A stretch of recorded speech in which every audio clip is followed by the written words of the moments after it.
Hey folks, Dude here, coming at you on Monday, May 18th.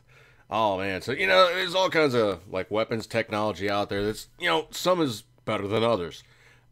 Case in point, probably be like, your standard 223, 5.56 weapon, of course, now is the AR-15, M16 variants. Your standard 7.62 308 weapon system is going to be the M14, or it's going to be a Garand with a different barrel screwed into it, or it could be something as simple as an AR-10. Bolt guns are prevalent, and all the various calibers, but most people tend to be going now towards semi-automatics. Of course, case in point, you have to work your way down the scale. Pistol calibers are hugely popular. Of course, shotgun varieties, looking like AR-15s, and everybody seems to be going towards the semi-automatic side of things. Very simple, very easy. You really basically just put a magazine up there, large enough capacity. You're not moving around a bolt or anything. You can stay in position, bang, correct, bang, correct, bang, correct, bang, correct. You're either on target, off target. You figure out where you're going. Bolt gun gets a lot more involved, takes a lot more technique, and of course you have to be good.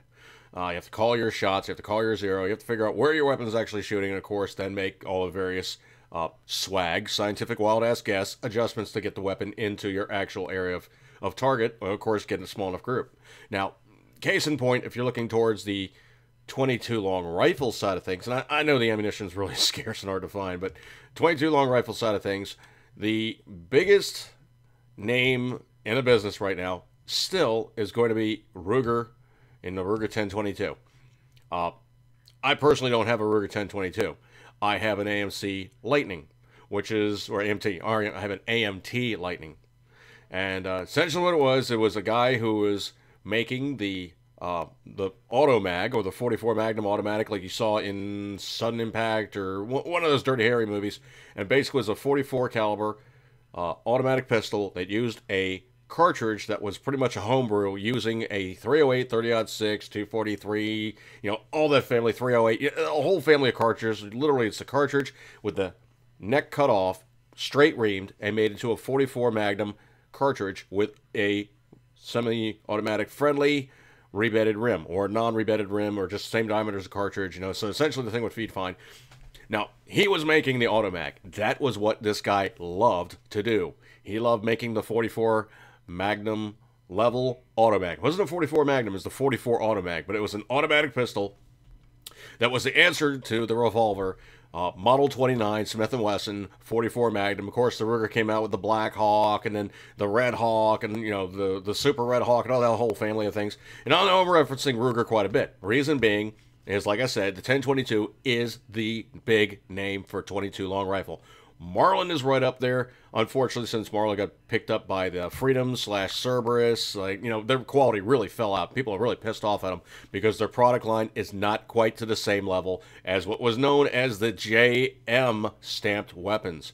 Literally, these were weapons that had literally a guy who was checking all these guns and would say, okay, this one's up to snuff. Here's my JM. Bink! And he would literally tack his name on there as JM. He was the inspector saying all these weapons were good. Or that was just the standard quality code that they used to say that this weapon was up to snuff. Bam, JM is on the weapon system. If you ask anybody about Marlins, they will tell you pre-JM is very desirable, after JM is less desirable because the quality dropped off. Or models came out after the JM period, which weren't quite built to the same level, depth, breadth, width, and level thereof, of which everybody was used to beforehand, which was a good product made correctly every single time. Now, I know I'm referencing Ruger quite a bit, and there's a reason why I'm referencing Ruger. Some of his design tweaks, like case in point, like his 1022 magazine, which is what's known as a rotary magazine. Literally, it takes 10 rounds of cartridges and just wraps around like an old-style phone dial. So literally, as it's firing, it's going ding, ding, ding, ding, ding, ding, ding, ding, ding, and indexing the cartridges. If you look in here, it has little kind of shelves for each round to fall into, and it literally goes almost a full revolution to take the cartridges and spit them back out yet again. Now, the cool thing is, this is literally a box. It's, literally the same kind of lucite or polymer or just super tough as hell plastic like they make car headlights out of. In this case, this one is clear. I really like these clear ones because you have a round count at all times. You can load the magazine, you can leave the magazine loaded. These things really don't take a set. They are a very, very good magazine design. The basic magazine design dates from weapon systems like the Mannlicher Schauauer, which was something huge, almost like 100 plus years ago.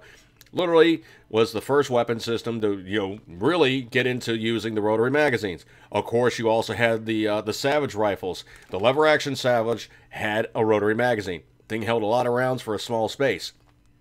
Same kind of thinking. These are really cool because it holds 10 rounds in basically a box roughly about inch and change by about an inch and a half by about inch and a half high.